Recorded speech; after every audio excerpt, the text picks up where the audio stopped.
Imagine waking up in the dead of winter, only to find barefoot footprints circling your house, coming straight out of the woods and stopping right at your car door, as if someone had been watching you all night. Or picture yourself hiking alone on a vast wilderness trail, where your gear mysteriously vanishes piece by piece, until one night you finally confront the thing stalking you, only to realize it's wearing your stolen clothes and moving like something not entirely human. And then, deep in the remote forests of the Pacific Northwest, two loggers hear strange voices on their radios, stumble upon a hidden camp filled with the most disturbing evidence imaginable, and face a midnight attack that scars one man for life. These are not campfire tales. These are real encounters, true stories of terror that prove the woods hide far more than animals. Welcome to The Price Paid, where we share the most disturbing, real-life horror stories that will keep you awake at night. Hit that subscribe button now, because once you hear what lurks in the deep wilderness, you'll never walk into the woods the same way again. It was the kind of house that carried too much history within its walls, a relic of a family line, standing on the edge of a forest that seemed endless. The man who lived there had grown up playing in those woods, exploring paths that never seemed to lead anywhere certain. By the time he inherited the house, he saw it as a gift, a quiet place to share with his fiancée. The neighborhood was spread out, the houses separated by long stretches of trees, and their home sat on the final lot, pressed against the wilderness on two sides. It was a place that promised isolation, safety, and permanence. At least, that was what he thought when he moved in. It began in winter. Please hurry, A quiet Sunday morning, snow blanketing the driveway, the kind of silence only broken by the sound of boots crunching on ice. He was walking to his truck for a coffee run when he noticed the trail, footprints in the snow, fresh and distinct, coming straight out of the forest.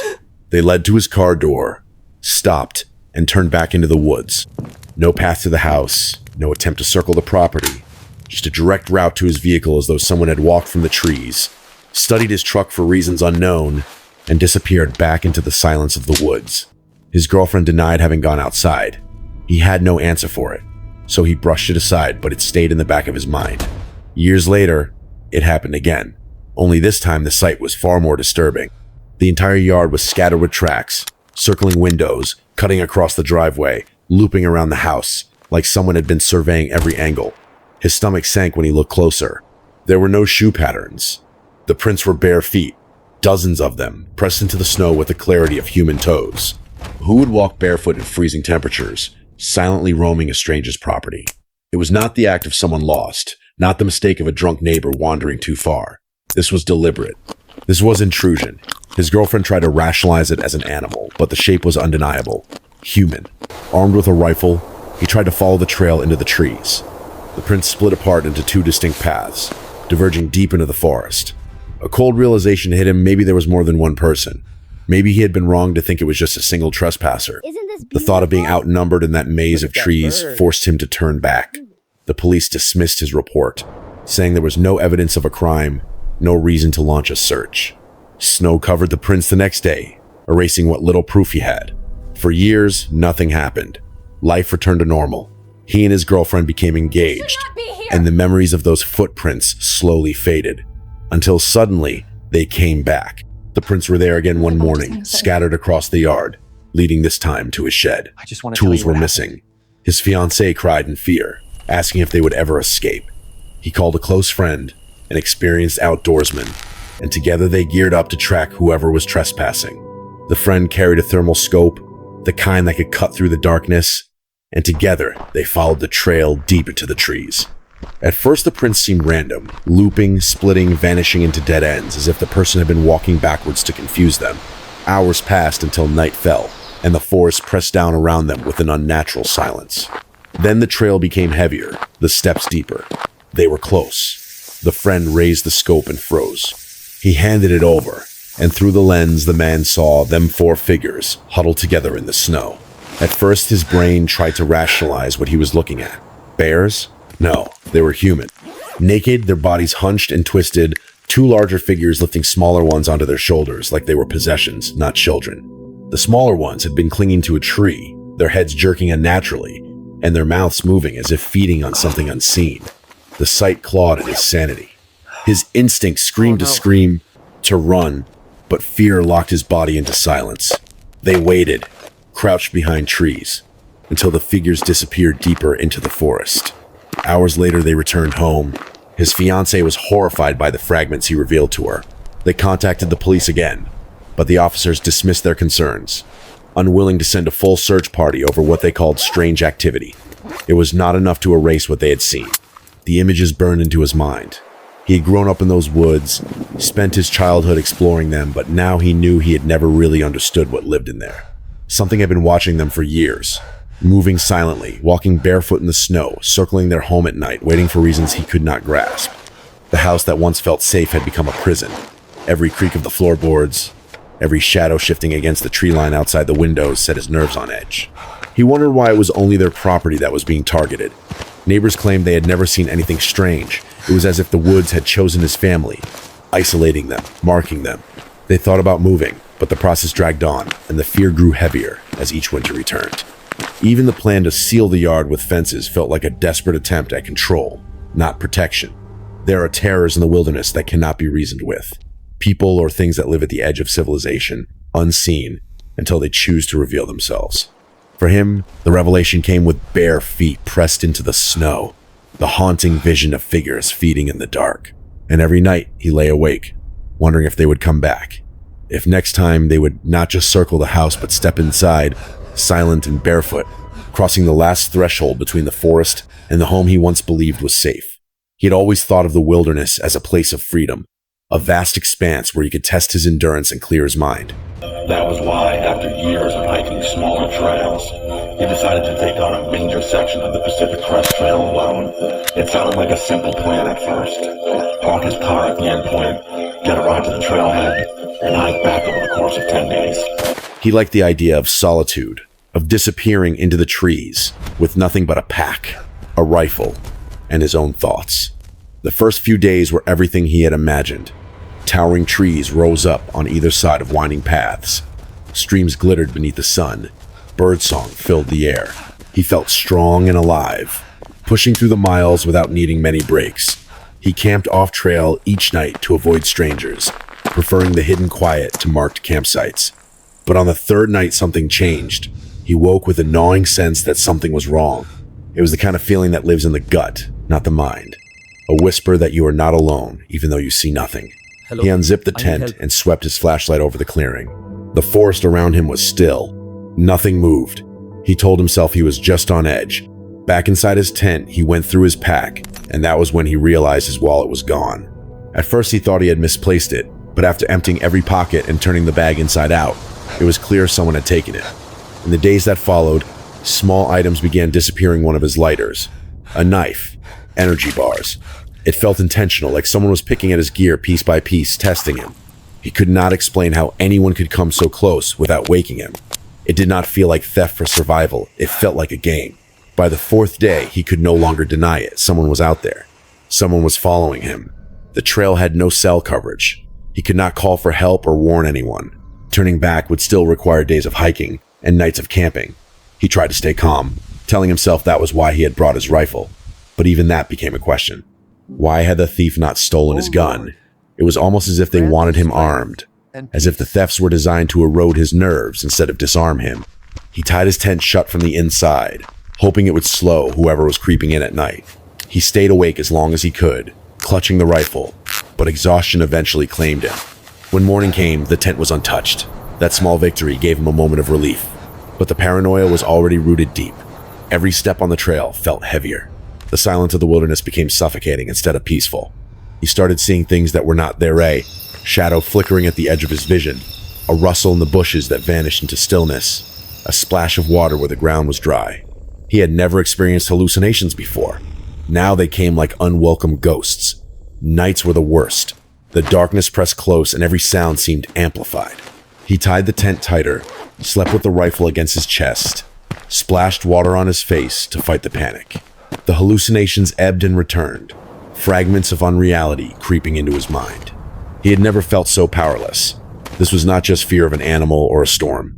This was the creeping realization that someone, somewhere in that endless forest, was studying him, drawing closer while he unraveled. One night he woke to the sound of footsteps circling his camp. Slow, deliberate, just beyond the thin fabric of his tent. His body froze. unable to move even as his hand found the rifle. The steps faded into the trees, but sleep was impossible after that. As soon as dawn broke, he packed his gear with shaking hands. He could not stay another night. He was only a day and a half from his car if he pushed hard enough. He decided to hike through the night rather than risk another camp. Hours passed as he moved quickly along the trail. When the sun began to set, he gritted his teeth and kept going. He had never hiked in darkness before. The world transformed into shifting shapes and vague outlines. Every branch became a figure. Every sound became a warning. He tried to steady his breathing, to focus on the path ahead. And then he heard it. Footsteps behind him, not echoes of his own, real footsteps. He spun with the flashlight and caught a glimpse of movement, something slipping behind a tree. Adrenaline surged. He raised the rifle, his voice sharp and loud, demanding whoever it was to come out. A figure stepped forward. It was human, but not. The man standing there was wearing nothing but a pair of shorts the hiker recognized as his own, taken from his gear without him even noticing. His skin was pale and scratched, marked with cuts that ran across his arms and chest. His face was partially hidden by unkempt hair, his eyes reflecting the light like an animal's. He moved forward despite the rifle aimed at him. The hiker fired a warning shot into the ground. The man flinched at the sound, then bolted into the woods with an inhuman quickness, disappearing between the trees. Shaking, the hiker turned and ran. He did not stop until he reached the trailhead and locked himself in his car. Only then did he call the police. They listened but could offer little beyond advising him not to return. Do you hear that? He did not need to be told twice. What is that sound? In the days after, what haunted him most was not the stolen gear or even the encounter. It was the hallucinations. The puddle that was not there, the flickering shadows, the creeping sense that reality itself was bending around him. He had always believed the wilderness was beautiful, even spiritual. Now it felt like a labyrinth of nightmares where something feral could watch from just beyond the trees, patient and silent. He knew he would hike again someday, but not alone, not without others nearby. And when he did, he would remember the man in the woods, wearing his clothes, stepping out of the darkness with a stare that was both human and something entirely other. The story came to me secondhand, told by a friend who had heard it from his father more than once. Even after all the years that had passed, his father's voice still carried the weight of fear, the kind of fear that does not fade with time. He had been a logger in the Pacific Northwest, a place where the forest stretched endlessly and the mountains rose like walls between towns. His work was grueling, the kind of job that demanded 16 to 20 hours on a saw machine, cutting and hauling until exhaustion blurred the days together. It was dangerous work, but he had grown used to danger. What he was never prepared for was the kind of terror that comes from other people, hidden in places you think belong only to wilderness. Logging jobs often required weeks away from home. He and his coworker Griffin would drive trucks deep into the mountain, following roads carved out of rock and dirt, until they reached areas so remote that no one else was supposed to be there. On one particular job, they had already been 10 days into cutting when the first signs of strangeness appeared. Voices on the radio, muffled at first, nothing but static-laden murmurs. They switched channels, tried to dismiss it, but the voices followed. Snippets of conversations bled through, never clear enough to understand, but distinct enough to feel human. Both men agreed something was off. Radios did not behave like that. You could change channels and lose contact instantly, but somehow whoever it was stayed with them. The strangeness grew worse. They found signs of habitation, places no one should have reached. Small campsites hidden beneath trees, food containers half buried, footprints pressed into the dirt. This was not supposed to be possible. The mountain had taken weeks of work just to clear a path wide enough for trucks. No one could have simply wandered there. Then Griffin discovered the tent. Tucked away off a trail, a thin canvas with a single sleeping bag. Inside was a duffel bag filled with things that made their stomachs twist. Children's underwear, rope, tape, crude drawings of children in vile positions, photographs, and the most chilling of a la fresh apple. Whoever had been there was still nearby. Griffin wanted to leave immediately, but his father was a man driven by responsibility. He believed walking away meant failure. He told Griffin they should finish the job quickly and avoid unnecessary contact. They limited their radio use to emergencies, trying to push forward as if they could simply ignore the horror of what they had found. But ignoring it was impossible when the voices returned. The static carried fragments of conversation, casual tones about gathering water, about firewood, innocuous words. Yet under the circumstances, they felt predatory, as though the men speaking knew they were being overheard and wanted it that way. One night his father snapped. The voices had been constant, sliding in and out of the radio with a sickening persistence. Finally, he grabbed the radio and shouted into it, demanding to know who they were, what they wanted. Silence answered him. No laughter, no reply, nothing but the empty hiss of static. Griffin was furious, certain that revealing themselves had been a mistake. That night, they argued quietly in the camper before forcing themselves into uneasy sleep. He was shaken awake in the middle of the night by Griffin. Footsteps, soft but deliberate, crunching gravel outside the camper. His heart raced.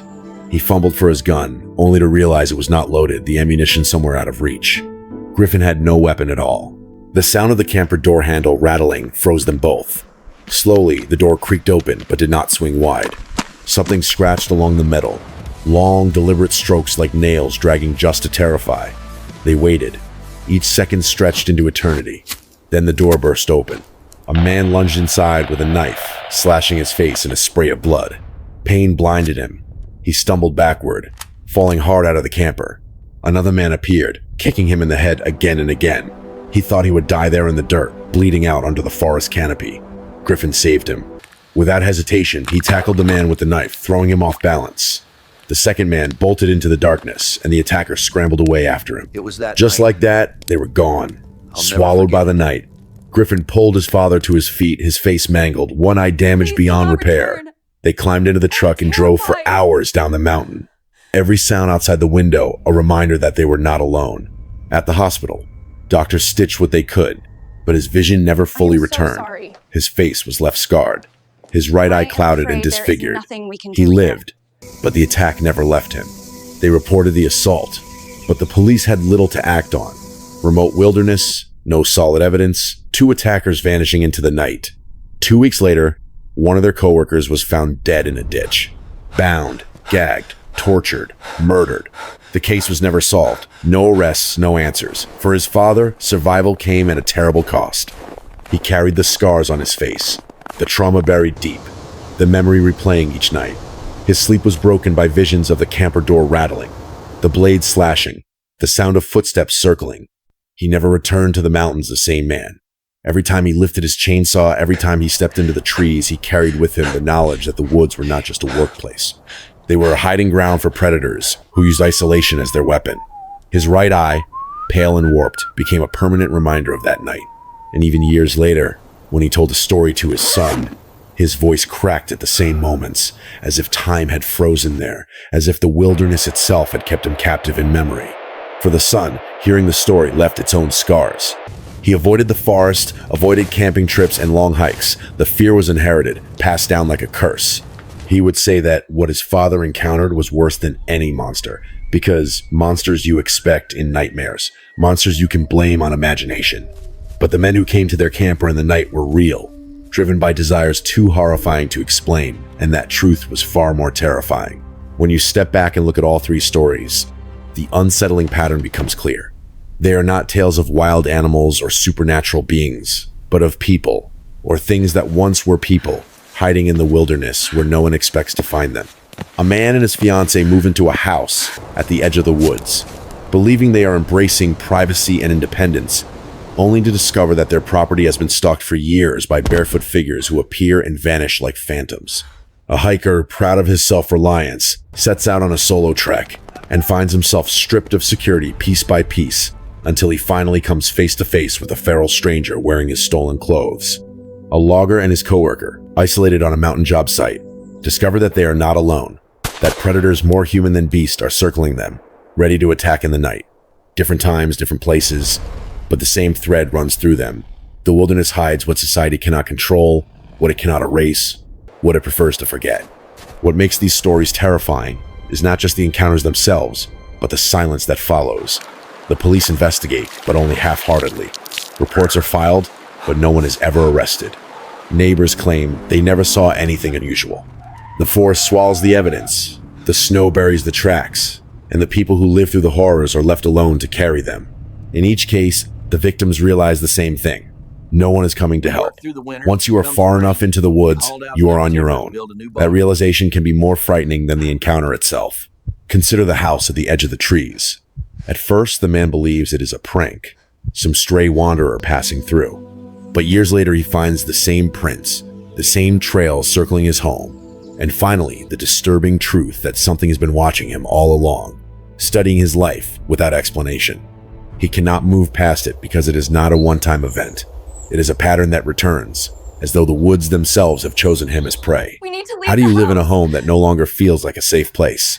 How do you rest when every sound outside could mean someone is standing just beyond the window, or the hiker alone on the Pacific Crest Trail? He sets out seeking solitude and peace, but solitude becomes his enemy. When items start to vanish, he cannot ask anyone else to confirm what is happening. When hallucinations creep in, he cannot be sure where the line between reality and fear truly lies. By the time he faces the figure in the woods, his sense of what is real has already been shredded. That is the cruelty of being stalked in isolation.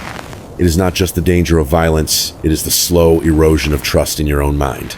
He left the trail alive, but he will never walk into the wilderness the same way again. And then there is the logger.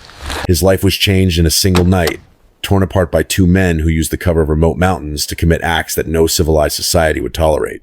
The discovery of the camp, the evidence of abuse, the attack in the darkness, all of it points to a reality most people would rather not believe. That in the deepest parts of the woods, far from law and order, predators can live undisturbed, hunting, hiding, waiting for victims. His scars are permanent, not just on his face, but in his mind, passed down to his son, who grew up haunted by a story too horrific to dismiss. The connection between these stories is more than coincidence. They reveal the same truth. The wilderness is not just trees and rivers and quiet trails. It is a place where people can vanish, where strange figures can move barefoot through snow, where stalkers can strip away your sanity, where violent predators can carve out hidden lives. Civilization thins at the forest edge, and beyond it, there are no guarantees of safety. What these people saw was not imagined. It was the price of stepping too far into the unknown. It is tempting to dismiss these accounts as exaggerations or paranoia, but the details resist easy explanations. Bare footprints pressed into ice, voices on radios that should not have carried, hallucinations too vivid to be dismissed, culminating in the appearance of a man dressed in stolen clothing, a duffel bag filled with evidence of monstrous crimes. These are not fragments of campfire stories. They are documented memories, told by survivors who wish they could forget, but cannot. And perhaps the most disturbing part of all is that no answers ever came. The house still stands at the edge of the woods, its owners uncertain of when the figures might return. The trail still winds through the Pacific Crest, drawing new hikers each season, any of whom might find themselves watched by someone hidden just beyond the tree line. The mountains still loom, with job sites and campsites where radios crackle, and strangers may be listening. There is a reason these stories endure. They serve as warnings, reminders that what terrifies us most is not always what lurks in imagination, but what waits in the places we assume are empty. The wilderness offers beauty, freedom, and adventure, but it also offers cover for those who seek to harm. Sometimes, the scariest part is not knowing whether the threat is supernatural or human, because in the end, the result is the same. You are alone, and someone else is out there moving closer. These stories remind us that safety is not guaranteed, that sometimes the trees hold secrets we are not meant to see. And for those who have seen them, the memory is enough to change how they see the world forever. When the last detail of these stories is laid out, what emerges is not just a set of strange coincidences, but a chilling lesson about human vulnerability. Three very different people in three very different places found themselves trapped in the same nightmare. It was not a ghost, not a creature from folklore, but something much worse: human beings who had abandoned reason, morality, and any trace of compassion. In the quiet isolation of the woods, where help is too far away and the silence is too deep, those people became predators, and their victims were left to carry the weight of fear long after the encounters ended. The man who lived at the edge of the forest discovered that privacy can easily turn into exposure. He thought his family home would be a place of safety, but footprints in the snow revealed that someone had been circling him for years, watching in silence, even coming close enough to touch his car. He learned that danger does not always knock on the front door, can stand outside for as long as it wants, waiting for the right moment. The hiker discovered that independence comes with its own dangers. Alone on the trail, he thought he was strong enough to handle anything, but the theft of his belongings and the hallucinations that followed stripped away his confidence until finally he came face to face with the truth. A pharaoh man wearing his stolen clothes had been stalking him for days. He learned that courage is not just about carrying a rifle. It is about recognizing when to walk away, when to value survival over pride. The logger discovered that even the toughest men can be broken by the cruelty of others. What he and his coworker found in that tent was evidence of lives already destroyed, and the attack that followed scarred him permanently. He learned that the wilderness does not always hide Let's beauty. move away. Sometimes it conceals predators who use its remoteness as a shield for crimes too horrifying to imagine.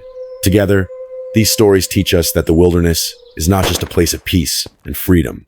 It is also a place where law and safety do not always reach. If you choose to step into it, you must be prepared. Do not travel alone when you do not have to. Always trust your instincts, because that strange feeling that something is wrong might be the only warning you ever get. Do not underestimate the possibility of human danger. Animals can be tracked, storms can be predicted, but people are unpredictable, and some choose to become monsters. The scariest part is not the footsteps, or the voices on the radio, or the sudden appearance of a stranger in the night. The scariest part is how easily it could happen again. The woods are vast, the trails long, the mountains endless. There are always places where no one is watching, where no help will come quickly, where someone could be waiting. So remember these stories. Carry them with you as a warning. The next time you step into the wilderness, understand that not all dangers roar or howl. Some walk barefoot in the snow. Some steal your belongings and laugh at your fear. Some hide in the trees with knives, waiting for the door to open. And when you hear the silence pressing in, do not ignore it. The silence might mean you are not alone. This is why we tell these stories. Not to terrify for entertainment, but to remind you that safety is never guaranteed, and awareness may be the only thing standing between you and disaster. If you want to hear more true stories of terror, subscribe to The Price Paid. Because out there, in the deep woods and the forgotten corners of the earth, the price of ignorance might be your life.